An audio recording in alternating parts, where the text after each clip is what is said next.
Hello, I'm Esther Gido. It's Wednesday, April 15th. This is Africa 54. Due to the global outbreak of COVID-19, Voice of America is taking every necessary precaution to safeguard its employees. So our broadcast will look a little different today and in the near future as we, out of an abundance of caution, reduce our staffing at our VOA headquarters here in Washington. We're working to help keep you informed about what's going on, and we appreciate you staying with us on Africa 54. In our tech report, the gaming industry as a form of entertainment has grown to become a spectator sport. An increasing number of young Africans are honing their gaming skills, intending to build professional careers in the fast-growing industry. In Ghana, Leti Arts, creators of African Legends, is proving that African-created content has an essential place on the global stage.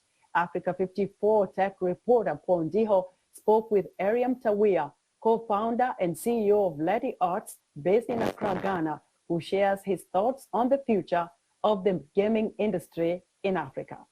Leti Arts is helping change the African narrative through video games and comics, that's simply put. So basically, we are using games and comics to preserve the cool African history and folklore that we have, in leveraging on cool superheroes. Right, so Africa has so many rich stories that are not being passed on like the traditional way we used to pass it on, tell stories.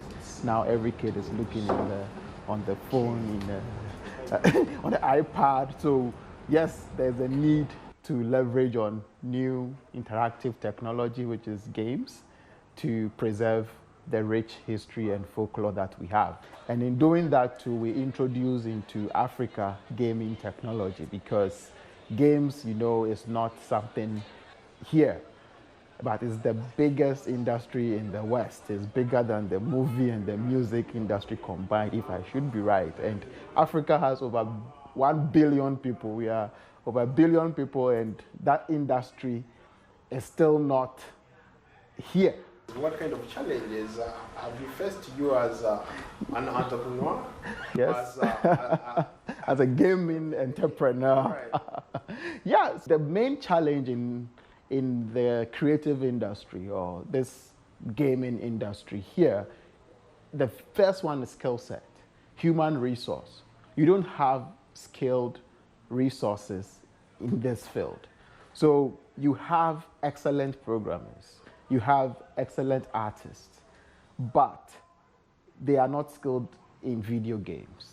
So when you bring them on board, you are challenged to train them, yet still pay them what they are worth, but train them in what they are being paid to do. When you talk about Africa, a lot of people will be like, the gaming industry is non-existent in Africa. Yep. So for you guys who are like really leading the path of the gaming industry, when you talk to people, what is it that they tell you? Are they excited about this gaming industry? Are they, or they're curious about where it's going? Yep, it's a mixture. A lot of curiosity and a lot of doubt before. When you meet someone, you're like, I've never seen someone making games in Africa. Do you, like, how is this? So that curiosity will bring them in. We try to live a full-time life around games. Myself and my co-founder, Wesley Kirinya, we put our lives on this, that we need to make it making only games. So we are programmers. We could have been doing banking applications or websites for people like in the tech industry, but we want to chart this path. We never had African legends, for example. We just watched this Superman, Spider-Man,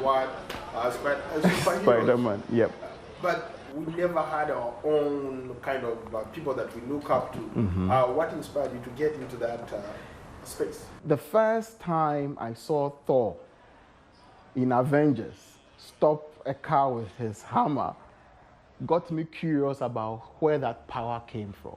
Captain America, always saving the city from aliens in the US? Why can't aliens also land in Africa? Black Panther, you know, at least Black Panther is in Africa, but you know, it's being told by Marvel. So we can tell our stories better.